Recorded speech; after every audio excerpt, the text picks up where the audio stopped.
Hey, it's Michelle with Complete Wellness, and today I want to talk to you about the flawed premise of comparing yourself to others.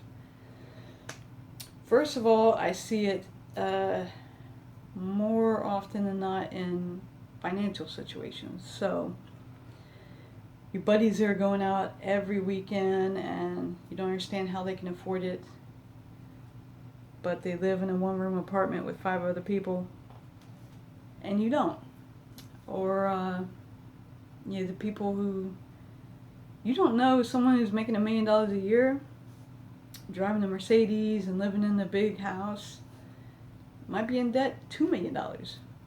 So how does that compare to someone who's making 50 grand a year, but their expenditures are only 30 grand a year?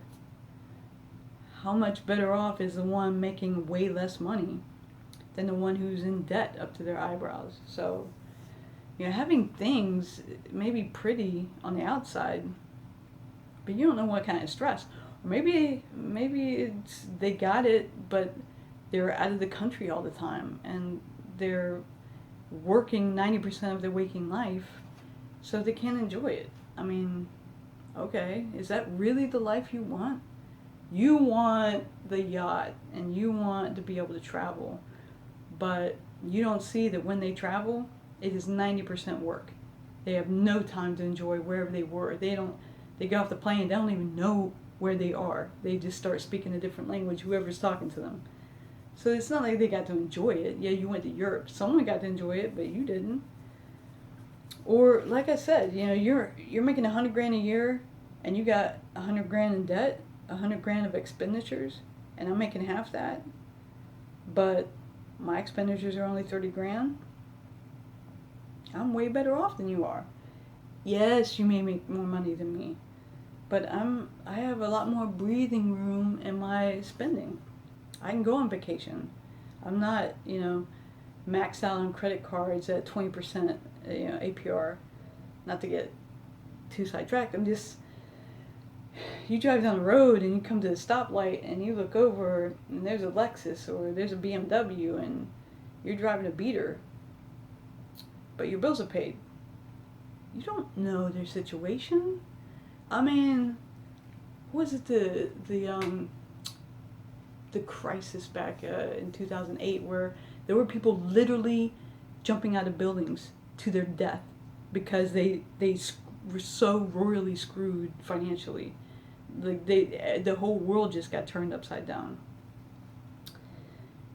Looking at the outside, that's like the sickness of Facebook, where all you see is Facebook, and this couple looks like they have the perfect relationship, and then after it goes bad, you find out they were cheating the whole time and have 5 other fake accounts, 5 other light girls on the side or guys or whatever. You just don't know. You don't. I mean, shoot, serial killers who have the perfect little home life, but their crawl space is full of.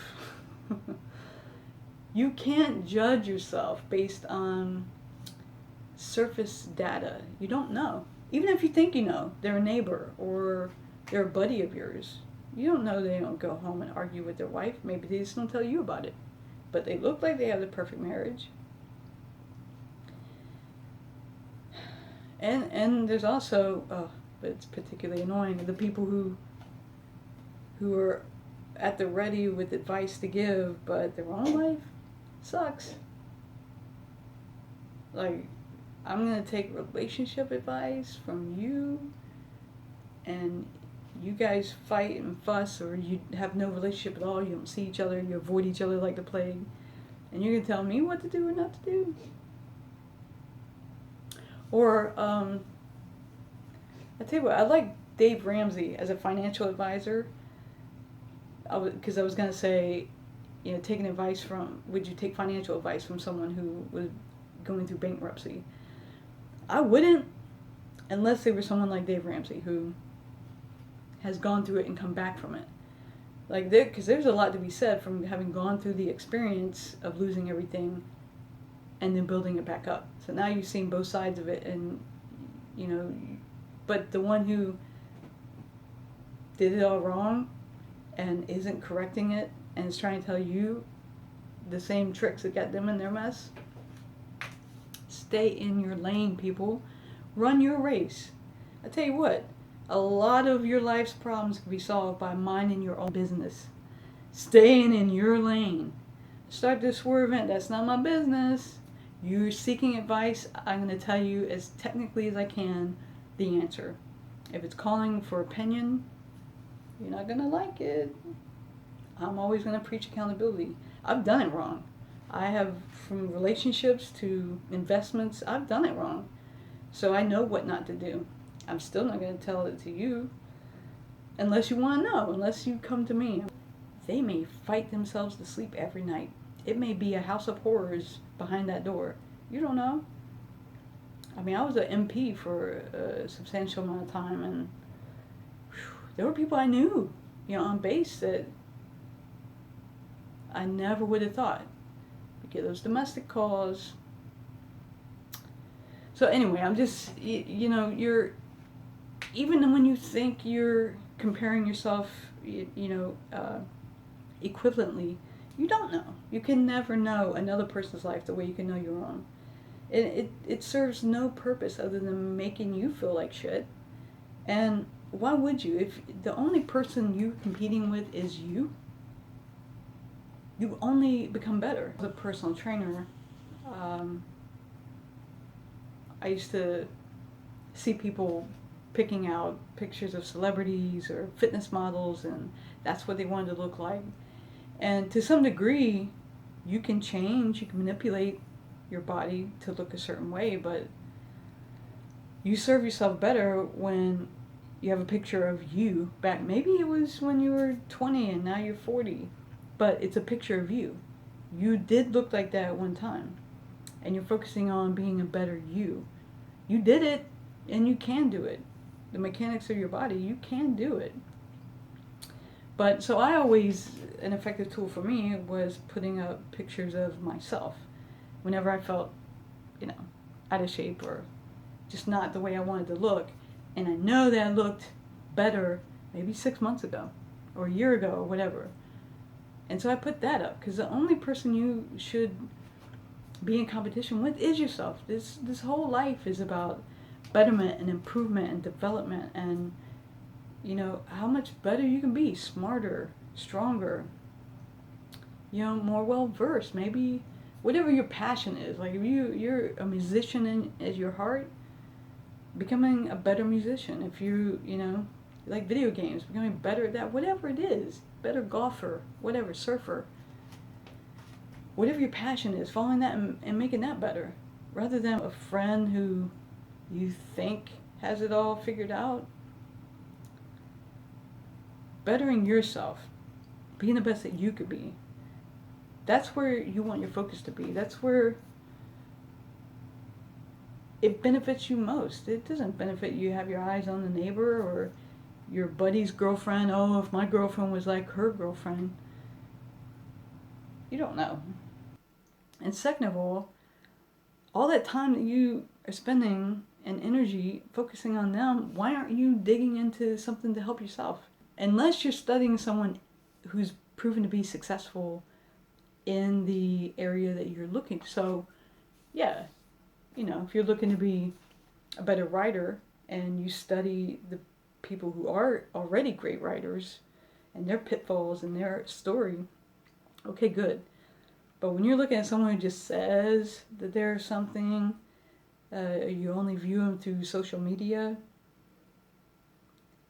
I'm just saying, time is precious and you don't get it back. So comparing yourself to another human being is only going to hurt you. Stay in your lane, run your race, because even if you are trying to compare yourself to so-and-so, you're never going to know. You're never going to know just because, why? They're driving a Mercedes? Okay. They got a 3-story house? Okay. You don't know how much debt they're in. The person who's partying up every weekend, maybe using their student loans to pay for that. Guess what? Uncle Sam's going to come looking for their money. So you'll never know anyway. The the truth of the matter, of their story, of another person, fully, their relationship, their job, anyone can make something look good on Facebook, social media, Instagram. When you're only taking pictures of the good stuff, of course that looks great, but everyone has pictures and stories that they wouldn't want the world to know. Just remember that. So why waste your time? Whether you think you know or you don't know someone else's story, you know yours, and that's the only one that you can control anyway. So focus on that. Focus on developing yourself, making your situation better. You don't know the person who appears to have less than you have. They might be making more money than you, and they're just saving money. They're saving every penny because they want to pay off their house. That's smart. Not blowing you get a new credit card application in the mail and you celebrate because someone's willing to finance you. I mean, that's how people get upside down in their situation. And you look at someone like, oh my God, you make twice what I make. How are you living paycheck to paycheck? Because their debt is, 3 times what yours is. So get some perspective and then focus on you. That's the only thing that's going to pay out dividends anyway. Is focusing on you, becoming better. You automatically get that back. Making your relationship better. Saving money to better your financial situation. You. Stay in your lane. Run your race.